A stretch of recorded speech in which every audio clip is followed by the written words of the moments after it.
各位朋友，你还记得我几年前曾经提出过呢？我说，其实中国解放军呢，应该先在南海把菲律宾给打掉，这是上策。当时我说呢，可能解决南海呢，要优于解决台海。有好多人不太理解我当时的这个想法，是吧？你看如今的局势，大家仔细品一品啊。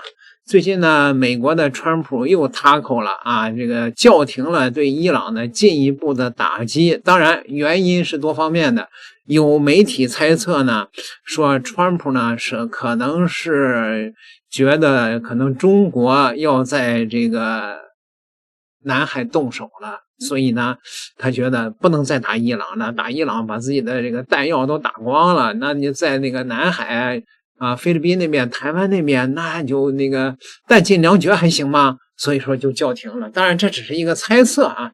最近呢，菲律宾那可是这个作死作得很紧呐，是吧？你看菲律宾被中国制裁的那个国防部长大放厥词，说什么呢？说中国的什么民族团结促进法吧。大放厥词。这个实际上你说南海问题跟中国的那个民族团结促进法有个毛关系啊？这个被中国制裁的国防部长竟然现在敢干涉中国的内政了，你说你受得了吗？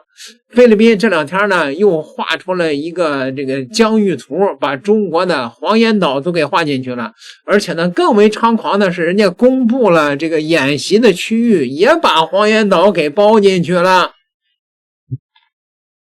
这是要干嘛呀？就是跟你解放军对着干。你有这个胆量打菲律宾吗？因为菲律宾和美国有互相安保条约，你有这个胆量打吗？而且菲律宾放出这个消息说要扣中国的船，不是中国把他那个破船给拆了给拖走了，而是要扣中国的船。菲律宾很可能会劫持我方的船舶，中国海军防患于未然，非常罕见的在黄岩岛部署登陆舰，首次演练针对菲律宾和美国的特种作战。8月1日上午8点，海军祁连山登陆舰开到了黄岩岛，一些特战队员坐着直升机，一些队员坐着小艇，从海空两个方向向一艘被扣押的船舶发起了突击。直升机开到船的上空，特战队员通过滑索登上甲板，快艇上的队员通过软梯进入船舱，在一番搜查之后，抓捕了劫船人员，解救了人质。这是南部战区首次在黄岩岛附近演练武力营救被扣押的船舶。为什么要演练这个呢？因为菲律宾在黄岩岛画了一个所谓的基线，按照菲律宾的说法，既然基线都画了，那以后中方的船要是再进黄岩岛，他就有理由扣船了。军舰、海警船他肯定是不敢的，但趁着这边不注意，扣个渔船什么的，他还是敢的。所以得防患于未然，得练习练习，同时也让菲律宾看一看，你敢扣我的船，视频里那些双手抱头的人就是你的下场。这次南部战区派出来演练的主要有071登陆舰、祁连山舰，特战队全是从这艘登陆舰上出发的，直2零勾、直8C 小开艇，包括一艘7267电艇，都是从这艘登陆舰上开出来的，目的都是营救被扣押的船。其实吧，祁连山舰虽然好使，但我总感觉这次演练应该换一艘登陆舰，也是071登陆舰，但是这艘071的名字叫古指山舰，用这艘071去对付菲律宾，我感觉才最合适。大家说呢？除了登陆舰之外，南部战区还派出了056A、054A， 这都是导弹护卫舰，还有052D 战桨舰，甚至还有轰 6K。 护卫舰是干啥的？是防空用的。菲律宾它才几架飞机呀，国内除了12架教练机之外，其余的战斗机全是螺旋桨的，撒农药多嫌费油。派056A 过去防空都是瞧得起它了，根本就不用054A 去。052D 也一样，菲律宾它一共就4艘装了反舰导弹的护卫舰，最大的才3000来吨的排水量，056A 过去对付它足矣了，根本就用不着能发射鹰击20的052D。轰 6K 就更别说了，挂着4枚鹰击12，那是专门用来打航母、打军舰的。所以真正负责解救被扣押船舶的只有071登陆舰，其他的都是给老美预备的。我们在黄岩岛演练，菲律宾他看得一清二楚，看完之后菲律宾他就会明白，自己一旦要是真的铤而走险敢扣我们的船了，那这边就会立马派出071打头阵去救人去救船，军舰轰炸机会跟在后面，随时准备揍菲律宾的靠山。这就是我们这次演训的目的，既有练兵又有警告的意思，警告的不只是菲律宾，还有它背后的靠山。大家还记不记得2016年的南海对峙？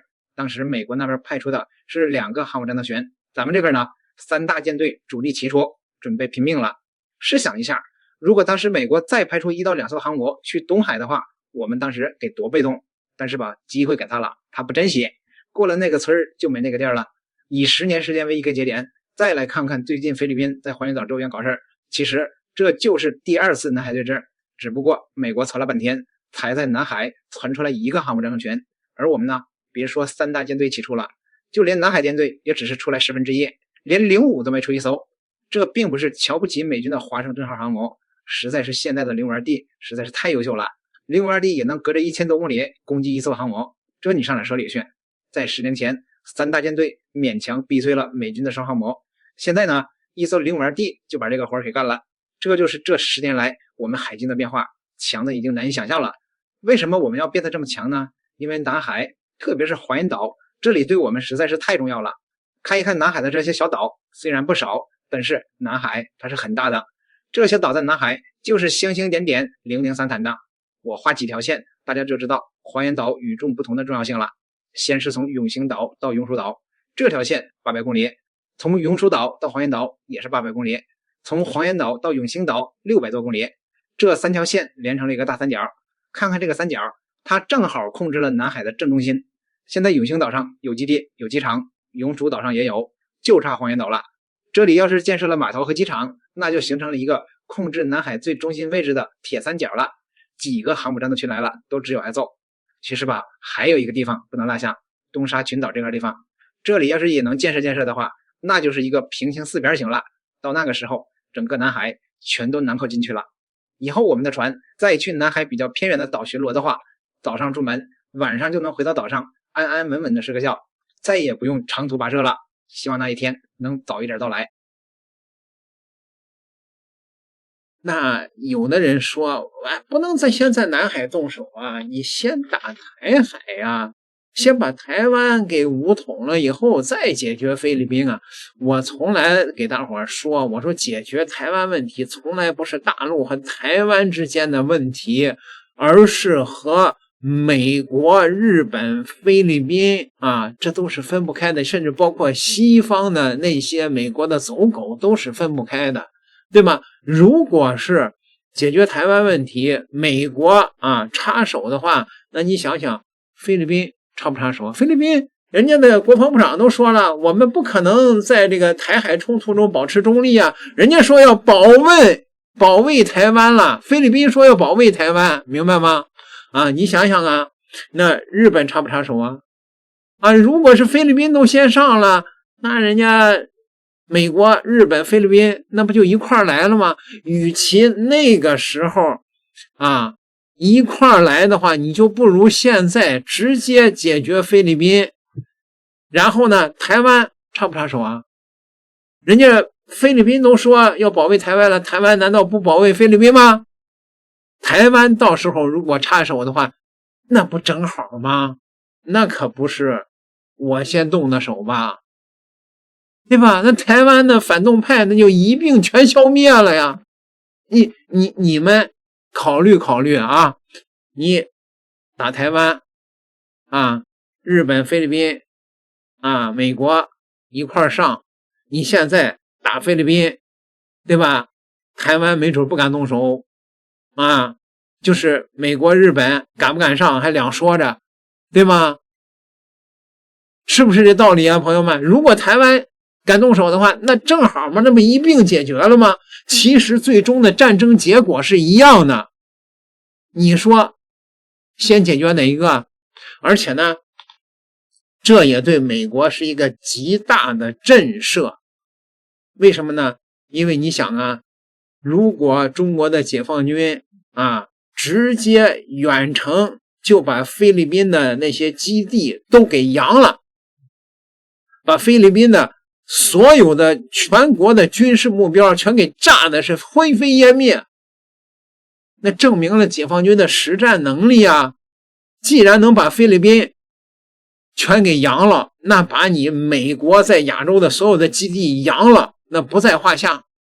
啊，美国动不动就说解放军几十年没打仗了，解放军空有先进的武器，你会用吗？这回就用一下给他看看，对吗，朋友们？我觉得中国的这些军事专家们应该是考虑到这一层了吧？解决菲律宾，这是上策，正好趁着现在的美国啊，可以说是弹药库空虚。据路透社今天援引多名知情人士消息报道，美军在与伊朗长达5个月的战争中，已消耗掉大部分高精度远程导弹库存。这些导弹主要是美军的地对地武器，也就是陆军战术导弹系统和精确打击导弹。2名消息人士称，这2类武器已几乎耗尽，不过拒绝透露这2类弹药的具体剩余数量。有分析指出，库存的下降反映出特朗普政府决定避免使用风险更高的方式攻击伊朗目标，例如派遣战机投弹。还有知情人士透露，负责中东地区美军的中央司令部几乎耗尽战前储备的陆基导弹，但已从全球其他地区的美军库存中获得补给。目前，生产陆军战术导弹系统、精确打击导弹以及萨德反导系统的洛克希德马丁公司没有立即回应有关供应水平的问题。生产战斧巡航导弹和爱国者拦截弹的雷神公司同样未立即置评。上周，美国战略与国际问题研究中心曾发布报告估算，2月至7月期间，大约65%的爱国者拦截弹已被消耗。萨德反导拦截弹的库存量较战前至少下降了38%。白宫在被问及库存数据时，则以特朗普此前的一次声明予以回应。We have a lot of ammunition, different types. We have a lot of the mid-level stuff too. I mean, more than we could ever use, no matter what. 对此，分析人士指出，包括炮弹和数种导弹在内的特定弹药产量可能确实正处于历史高位，但其供应量可能仍远不足以支撑一场持久战争。各位啊，你们一定要明白一个这个道理，现在的美军不是补充弹药库，因为它的弹药没得补充，现在只能是现生产。你知道这个陆军的那个导弹啊，什么爱国者那个拦截弹之类的，什么萨德之类的，一年满打满算啊，供给美国军队的不超过400枚，全算上不超过400枚。这打伊朗已经打了，我看美国的媒体统计已经打了80%了，就已经全出去了。一年400枚啊，一年生产啊，它的补充就只叫这个加不上加点的生产，只能生产400枚。那现在如果解放军在南海动手的话，美军没有弹药可用，美军的那些装备都会变成烧火棍，你说他敢插手吗？把菲律宾全给扬了以后，美国退避三舍，不敢插手了，台湾问题不就也解决了吗？要不然那就让台湾动手，那一块儿解决呀，最终的结局没什么两样啊。所以说我说上策是先打菲律宾，先练兵，你们同意吗？各位点个订阅，下期再聊。